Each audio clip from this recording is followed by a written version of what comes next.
నేను మీకు ఈ భయంకరమైన విదూషకుడిని చూపించాను. ఈ నవ్వుతున్న జోకర్ని కూడా చూపించాను. కానీ ఈ శిల్పం వాటన్నిటికీ అతీతంగా ఉంది. అతని వంకర చిరునవ్వును, ఉబ్బిన కనుబొమ్మలను మర్చిపోండి. అతన్ని సాధారణంగా ఉన్న పెద్ద చెవుల గురించి కూడా మనం చింతించకూడదు. డైరెక్ట్ గా అతని టోపీ వైపు వెళ్దాం. అతని టోపీకి అంటుకున్న ఆ వస్తువు ఏంటి? అది పొడవైన ఖండంలా ఉన్న కమలమా?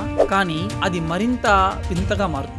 పువ్వు కొనను చూడండి, అది కమల పువ్వుకు అంటుకున్న కప్పన.